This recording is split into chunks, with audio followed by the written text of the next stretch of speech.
এ দুনিয়ার মুসলমান,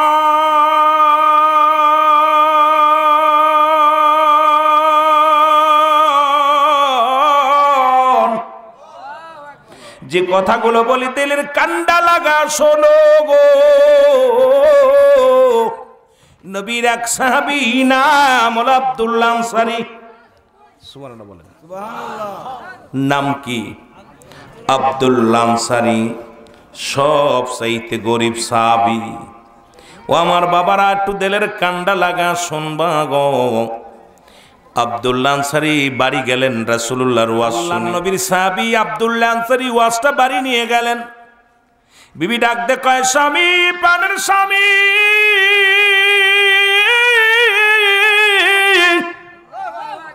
এরে রাসূলুল্লাহ আজকে কি ওয়াজ করছে আমারে বলো গো। রহমতের নবী কি ওয়াজ করছে আমার একটু জানাও। ও যুবক, দিলের কান্ডা লাগা শোনো গো। আব্দুল্লাহ আনসারী বিবি ডাক দে কয়, স্বামী, ও আমার স্বামী বলো গো, আজকে মায়ার নবী কি ওয়াজ করছে আমার একটু শোনাও। রাসূলুল্লাহ কি ওয়াজ করছে আমার একটু শোনাও। আব্দুল্লাহ আনসারী বলে, বিবি রে, আমার নবী ওয়াজ করছে যদি কোনো ব্যক্তি 5 ওয়াক্ত সালাত, 5 ওয়াক্ত নামাজ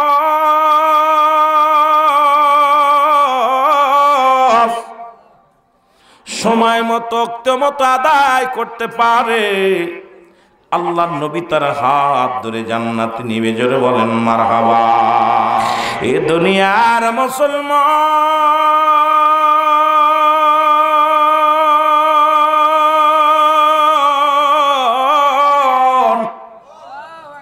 যে কথাগুলো বলি দিলের কান্ডা লাগা শোনো গো। আব্দুল্লাহ আনসারী ডাক দিয়ে বলে, বিবি রাহমাতুল লিল আলামিন, মায়ের নবী ওয়াজ করছে রে, যদি কোনো ব্যক্তি 5 ওয়াক্ত নামাজ, 5 ওয়াক্ত সালাত সময় মতো আদায় করতে পারে, আল্লাহর নবী তার হাত ধরে জান্নাতে নিবে। জোরে বলেন মারহাবা। আর একটু জোরে বলা যাবে না মারহাবা? বিবি ডাক দে কয়, স্বামী, ও আমার স্বামী, আপনার কাছে সত্য একটা দাবি করে যাই গো। জীবনে আপনার কাছে দামি কাপড় চাই না, দামি পোশাক চাই না, দুনিয়ার মধ্যে কোনো বালাখানা চাই না, কোনো ধন সম্পদ আপনার কাছে চাই না। আপনি আমাকে একটু সুযোগ করে দিবেন, আমিও যেন সময় করে 5 ওয়াক্ত সালাত জামাতের সঙ্গে, আমিও যেন 5 ওয়াক্ত নামাজ সময় মতো আদায় করতে পারি। জোরে বলেন মারহাবা। কেমন বিবি দেখছেন? আহা, এমন একটা বিবি যদি আপনার নসিবে জুটে যায়, ও মুসলমান, 3টা গুণ দেখে বিয়ে যদি করতে পারেন তাহলে কপাল খুলে যাবে। 3টা গুণের গুণান্বিত যে নারীর ভিতরে আছে গো, ও আমার যুবক বন্ধুরা শোনে না। আর দুনিয়ার মধ্যে সব থেকে বাঁচার জন্য 4টা গুণ লাগবে। এই 4 গুণের গুণান্বিত যদি কোনো নারী বিবাহ করতে পারেন তাহলে আপনার জীবন পরিবর্তন হয়ে যাবে। 1 নাম্বার হলো সতীত্বর আমানতদারি যে নারী, জীবনেও কোনো দিন কোনো পর পুরুষের কাছে যায় নাই, কোনো বেগানা পুরুষের সামনে যায় নাই, কোনো পর পুরুষের হাত ধরে নাই, কোনো খালাতো ভাই মামাতো ভাইয়ের চেহারা পর্যন্ত দেখে নাই। এই নারীগুলো যারা নিজের সতীত্ব রক্ষা করেছে রে বাবা, 1 নাম্বার সতীত্ব রক্ষাকারী নারী। 2 নাম্বার হলো মুসলমান, 2 নাম্বার হলো মুসলমান আমলদারি, 3 নাম্বার হলো মুসলমান পর্দাশীলতা নারী, 4 নাম্বার তার ভিতর রূপগুণ থাকা লাগবে। এই 4টা গুণের কোনো নারী যদি কারোর কপালে একবার জুটে যায়, ওই পুরুষটা জীবনেও কোনোদিন পরক্রিয়া করবে না, ওই পুরুষ আর অন্য মহিলার দিকে তাকাবে না। আর ওই 4টা গুণের গুণান্বিত যদি কোনো পুরুষ কারোর নসিবে, যদি কোনো মহিলার নসিবে হয়ে যায়, এত ওয়াজ করে লাভ কি? সামান্য একটু বোঝার দরকার আলোচনাটা। সারা রাত আলোচনা করলাম, আমলু করলাম না, বুঝলামও না। এই 4টা গুণের গুণ থাকার দরকার। ওই পুরুষটা পৃথিবীর মধ্যে তার নারীকে ঠকাবে না। যে পুরুষ তার সতীত্ব রক্ষা করেছে, আমানতদারি, জীবনে কোনোদিন কোনো নারীর কাছে যায় নাই, জীবনে কোনোদিন কোনো নারীর সাথে ফাহিশা কথা বলে নাই। 1 নাম্বার ওই পুরুষগুলো, যে পুরুষগুলো তার আমানতদারি, মুসলমান শুনে নাও, তার মুসলমান আমানতদারি, তার সতীত্ব আমানতদারি রাখছেন। 2 নাম্বার যে পুরুষটা নামাজ আদায় করে, সালাত, যে পুরুষটা হালাল খোর বান্দা। এই এমন একটা পুরুষ যদি কোনো মেয়ের জীবনে এসে যায়, ওই মেয়েটার জীবনটা ধন্য হয়ে যাবে। জোরে জোরে চিল্লায় বলা যাবে না মারহাবা। বিয়ে করতে লাগলে 4টা গুণ দেখবে। যুবক, 3টা সর্বনিম্ন 3টা গুণের গুণান্বিত নারী যদি বিয়ে করতে পারো, ওই নারী জীবনেও তোমার ফাঁকি দিবে না। পৃথিবীতে বিষ খেয়ে মারা আত্মহত্যা করবে, জীবন দিয়া দিবে, কোনোদিন স্বামীর হক নষ্ট করবে না। 3টা গুণ। যুবকেরা খেয়াল কর, যেহেতু যুব সমাজ আয়োজিত আজকের মাহফিল, আমার যুবক ভাইরা গভীর মনোযোগ। নাম্বার 1 আমানতদারি, সতীত্বর আমানতদারি, সতীত্বর আমানতদারি। এখন বাংলাদেশে এই সতীত্বর আমানতদারি মহিলা আমার মন বলে আপনাদের জেলায় 2 সাইডে পাওয়া যাবে বলে বিশ্বাস নাই। ঠিক কিনা? ঠিক কিনা? রাগ করেন না যদি বলতে হুজুর এগুলো আপনি বুঝলেন কেমন? বোঝা না, কারণ এখন মেয়েরা ছেলেদেরকে বিলিয়ে দিচ্ছে তাদের জীবনটা। জোরে বলেন ঠিক কিনা? আজকে সব জায়গা খুন খারাপি হওয়ার পিছনে আজকে প্রায় দেখি আজকে ধর্ষণ। একটাই কারণ হলো মহিলাদের পোশাক। কারণ তারা শালীনতা পেয়ে এমন পোশাক পরিধান করা শুরু করেছে। এ যুবক, আজকেও দেখলাম মার সামনে মেয়েকে ধরে নিয়ে দর্শন করেছে। দেখলাম মা বুরকা পরা, মেয়ে দেখি বডিস পরা, গায়ে খালি গায়ে। এই মেয়ে তো কখনো যে কলা সুলা থাকের পর মাসি বসবেই। জোরে বলেন ঠিক কিনা? কোন দিন সুলা কলার উপরে যদি সুসা থাকে তাই মাসি ঠেকানো যায় না। কথা কন না, ঠিক কিনা? মাসি চেনেন? কথা বলেন না কেন? আমি কারো তেলমের ওয়াজ করি না। রুহুল আমিন সিদ্দিকীর ওয়াজ, যদিও আমাকে ওয়াজ দিছে আজকে কবর হাসরের দিকে, একটু নামাজের দিকে, তবে রুহুল আমিনের আওয়াজ সবসময় বাস্তবমুখী আলোচনা করে বেশি। বাংলাদেশ ওয়ান পিস যা জীবনে কোনোদিন তেলমের ওয়াজ করা শেখে নাই রুহুল আমিন সিদ্দিকী। ঘটনা হলো, দাওয়াতের আশায় আসি না এখানে, আপনারা দাওয়াত দিয়েছেন, আইসি রিজিকের মালিক আল্লাহ, খাওয়াইছেন আলহামদুলিল্লাহ। কমিটির ব্যবহার অনেক খুশি, রিসিভ করছে, ভালো লাগছে, ব্যবহার অনেক ভালো। যিনি দাওয়াত দিছে তা তো অতুলনীয়, আমার ভাই, অনেক ভালো মনের মানুষ। তা যেটা বলতেছিলাম, যে আপনাদেরকে বলতেছে আজকে বাংলাদেশে এই রেপ এবং জিনার পিছনে দায়ী হলো মেয়েদের এই শালীনতা পোশাক। জোরে বলেন ঠিক কিনা? আরো জোরে বলেন ঠিক কিনা? দাউসের পিতামাতা বিনা হিসেবে জাহান্নামে যাবে। যুবকেরা ওয়াজ শুনবি খেয়াল করে, মাহফিল দিয়ে শুধু কান বন্ধ করে রাখবি না। আজকে দেখলাম এখানে বাজার বসছে, মেয়ে ছেলে সব এক জায়গা। আমার নিয়ে আসতেছিল যখন খাবার খাওয়াইতে, বাইরা বারবার বারণ করতে, কিন্তু কে কার কথা শোনে? আমি বলতে চাই দোকানগুলো বন্ধ করতে হবে। আর ওখানে একজন কমিটি খুব শক্ত হাতে লাঠি নিয়ে বসতে হবে। এখানে জান্নাতের বাগান, এখানে অসংখ্য মানুষ কবরে শুয়ে আছে, তাদের নেকির জন্য আজকের মাহফিল। জোরে বলেন ঠিক কিনা? এখানে মেলা নয়, এখানে আনন্দ চুরি ফিতে কিনার জায়গা না। আজকের দিন চোখের পানিগুলো সব দোকান বন্ধ, আজকে সমস্ত ঘর বন্ধ, তালা মেরে আসতে হবে, আল্লাহর দরবারে কাঁদতে হবে, আল্লাহ আগামী বছর এই দিনটা পাবো না, আগামী দিন আমরা বাঁচবো না। আজকে গুনাহ মাফের একটা সুযোগ পেয়েছি, সবাই গুনাহ মাফ করে নিব। জোরে বলেন ঠিক কিনা? যেটা বলতেছিলাম, দাউস মেয়ে, ওই সমস্ত মেয়ে যাদের বিয়ে করা হারাম, দাউস মেয়ে বিয়ে করা হারাম।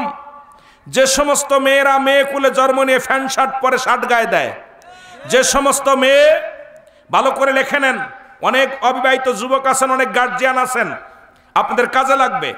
কারণ আপনারও একটা মেয়ে হতে পারে, আপনিও বিয়ে করবেন, আপনার মেয়েও বিয়ে দিবেন, আপনার ছেলেও বিয়ে দিবেন। যে সমস্ত দাউসের পিতামাতার নামাজ, রোজা, হজ, যাকাত সব বরবাদ করে দেওয়া হবে। অধিকাংশ হাজী সাহেব, অধিকাংশ মাওলানা, অধিকাংশ মুফতি ওই দাউস সন্তান থাকার কারণে সমস্ত আমলগুলো বরবাদ করে রব্বে কারিম তাদেরকে জাহান্নামে ঢুকায় দিবে। জোরে বলো আল্লাহু আকবার।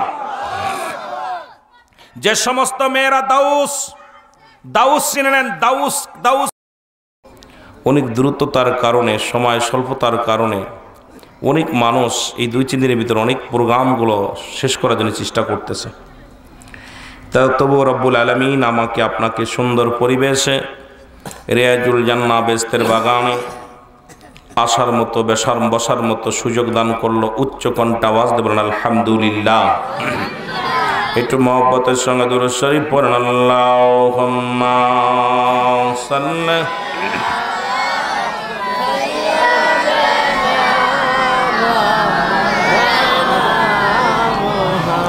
ওয়া আলা আলি সাইয়্যিদিনা।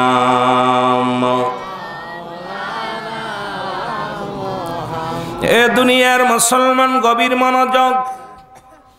আল্লাহ রাব্বুল আলামিন রিয়াজুল জান্নাহ বেহেশতের বাগানে আসার মতো বসার মতো সুযোগ দান করল। এ সময় কত মানুষ জেলখানায়, কত মানুষ হাসপাতালে, কত মানুষ মৃত্যু শয্যায় সজ্জিত। রব্বুল আলামিন আপনাকে আমাকে জেলখানায় নেন নাই, হাসপাতালে নেন নাই, সুন্দর পরিবেশ রিয়াজুল জান্নাহ বেহেশতের বাগানে বসার মতো সুযোগ দান করল। একটু জোরে জোরে চিল্লায় বলা যাবেন আলহামদুলিল্লাহ।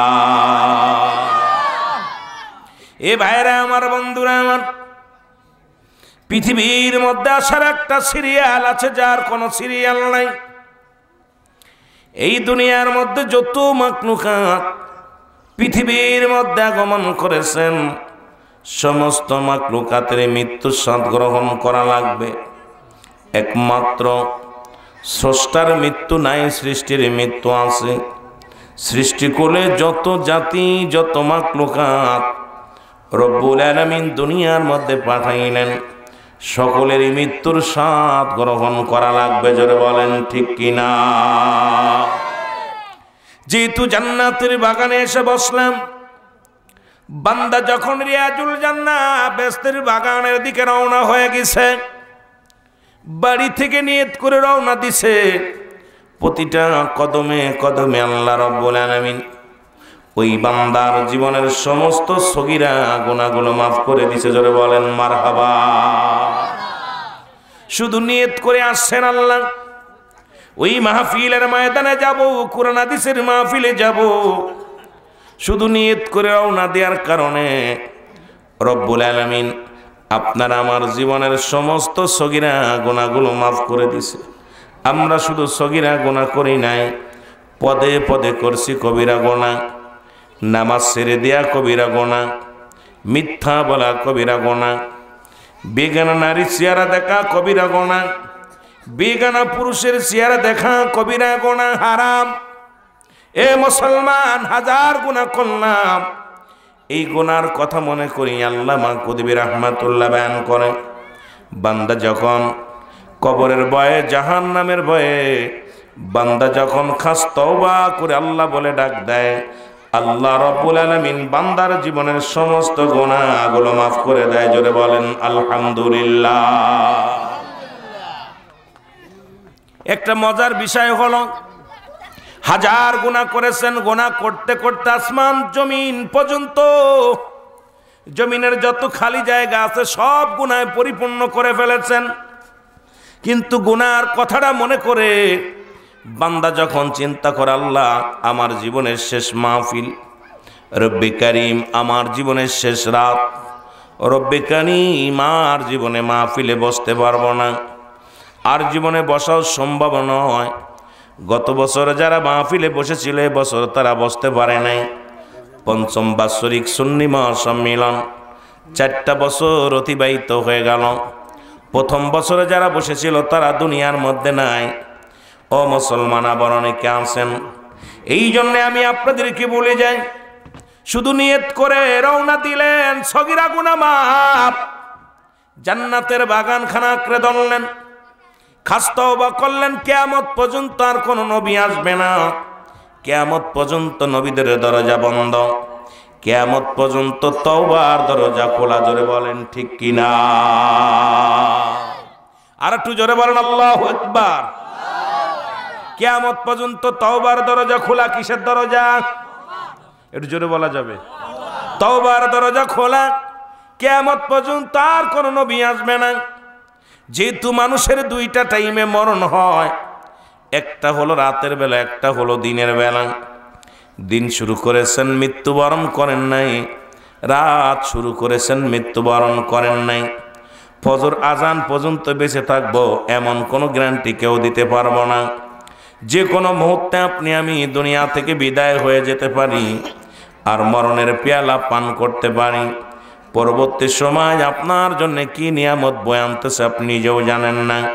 যেহেতু এখনো জিন্দা আছেন, আল্লাহর দরবারে ইস্তেগফার করেন সবাই। আস্তাগফিরুল্লাহ রব্বি মিন কুল্লি যামবি আতুবু ইলাইহি। আমার সাথে পড়েন আস্তাগফিরুল্লাহ রব্বি। এই তওবা করেন না, আল্লাহর কাছে তওবা করেন। আস্তাগফিরুল্লাহ রব্বি মিন কুল্লি যামবি আতুবু ইলাইহি লা হাওলা ওয়ালা কুওয়াতা ইল্লা বিল্লাহিল আলিয়্যিল আযীম।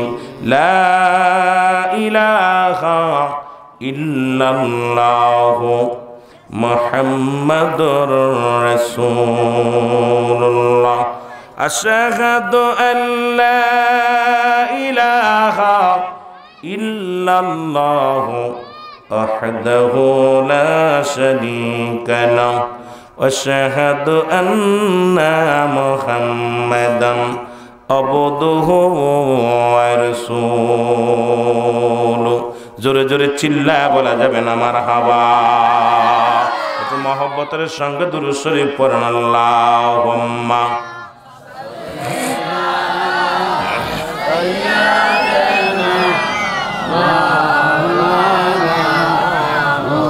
মহব্বতে বলেন আলায়ানি। এর বুঝলি না রে কপাল পোড়া গুনাহগারের দল, বলেন বুঝলি না রে কপাল পোড়া গুনাহগারের।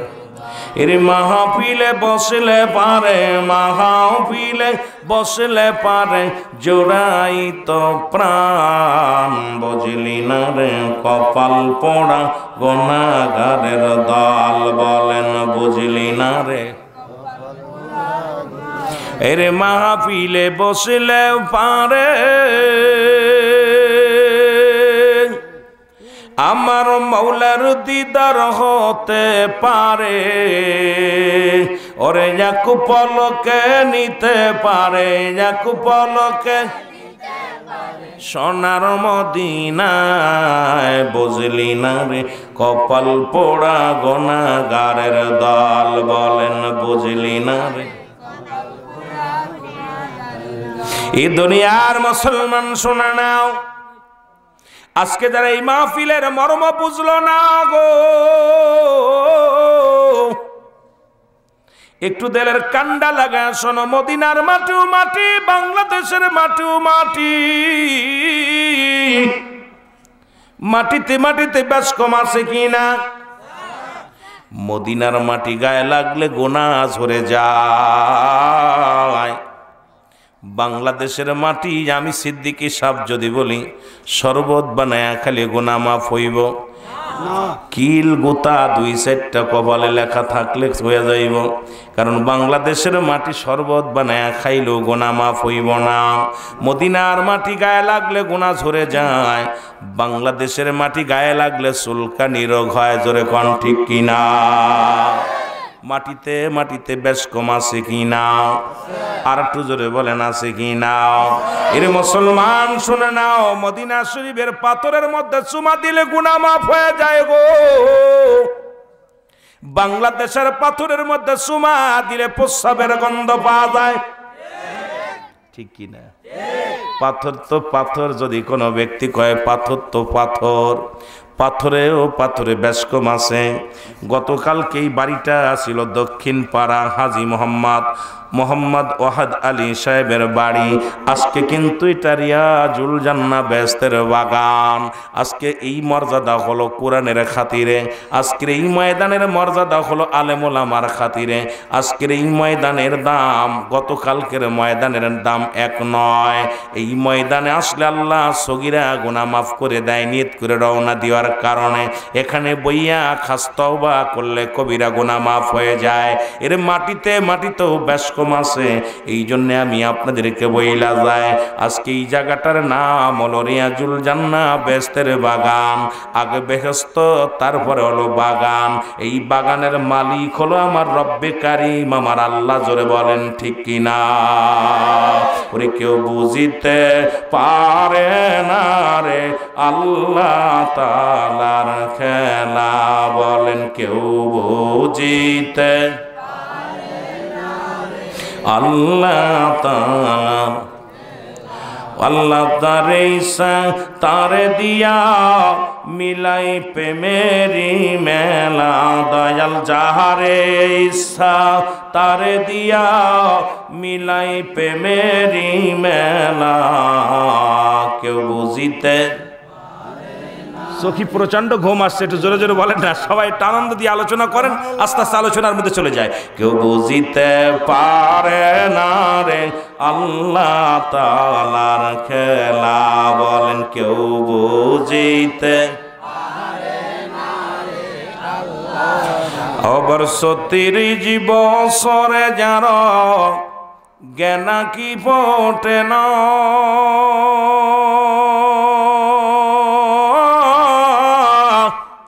সেই মাসের কালের আবার পাই যে ১৬ আনা রে দয়াল, পাই যে ১৬ আনা।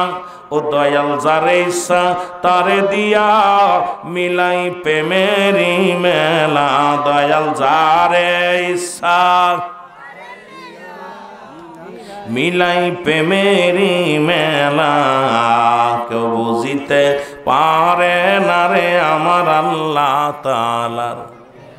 আহা, কত টাকাওয়ালা আছে, কত পয়সাওয়ালা আছে, কিছু যুবকদের অন্তরের ভিতরে রব্বে কারীম এমন প্রেম ঢুকায়া দিছে, পকেটের টাকা খরচ করে। ও মুসলমান, মদের প্যান্ডেল ৪ প্যান্ডেল, অন্য প্যান্ডেলে যাই না, সুন্দর রিয়াজুল জান্নাহ বেহেশতের বাগান সাজাইল। এই পাগলদের অন্তরের ভিতরে রব্বে কারীম এমন প্রেম ঢুকায়া দিছে। ওরে মুসলমান, একত্রিত হইয়া কমিটি বানাইয়া সুন্দর প্রোগ্রাম জান্নাতের বাগান সাজাইল। জোরে জোরে বলো মারহাবা। কত টাকাওয়ালা, কত বাড়িওয়ালা। ও মুসলমান, এর নসিব লাগে জান্নাতের বাগান সাজানোর জন্য, নসিব লাগে, কপাল লাগে। এই বাগানে বসার জন্য কপাল লাগে। এই মাহফিল আবার কেউ জোর করে বুঝতে চায় কেমনে মাহফিল হয়। এত টাকা খরচ করে আমার যুবক ভাইয়েরা সুন্দর জান্নাতের বাগান সাজাইল, অনেকে অনেক রকম মন্তব্য করবে। মুসলমান শুনে নাও, রব্বে কারীমের খেলা বোঝা বড় জ্বালা। জোরে বলেন ঠিক কিনা? দয়াল কারে দিয়া জান্নাতের বাগান সাজাইব, কারে দিয়া জান্নাতের বাগান মেলা মিলাইব, সব ক্ষমতার মালিক আমার আল্লাহ। জোরে বলেন ঠিক কিনা? আবার জোর করিয়া বুঝতে গেলে তার ঘটে মরণ জ্বালা, বল জোর করিয়া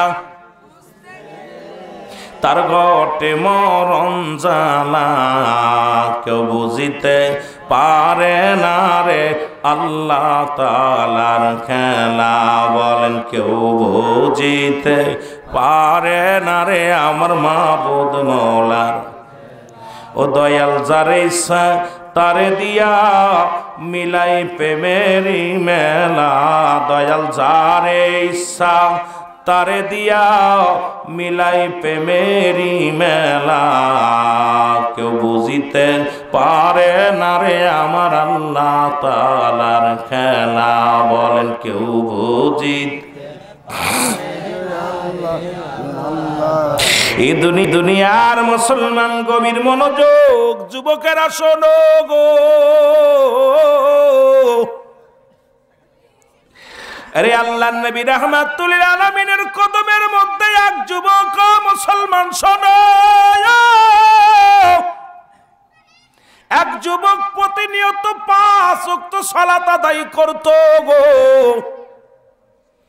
বাবারা আমার দিলের কান্ডা লাগা শোনা না, আমার 2টা বিষয়ের পরে একটু আলোচনা করার জন্য সভাপতি সাহেব অনুরোধ করেছে।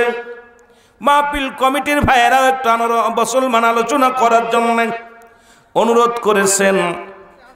রাসূল বললেন, সাহাবীরা রে, তোমরা যদি 5 ওয়াক্ত নামাজ, 5 ওয়াক্ত সালাত সময় মতো ওক্ত মতো আদায় করতে পারো, আমি নবী হাত ধরে জান্নাতে নিয়ে যাব। জোরে বলেন মারহাবা।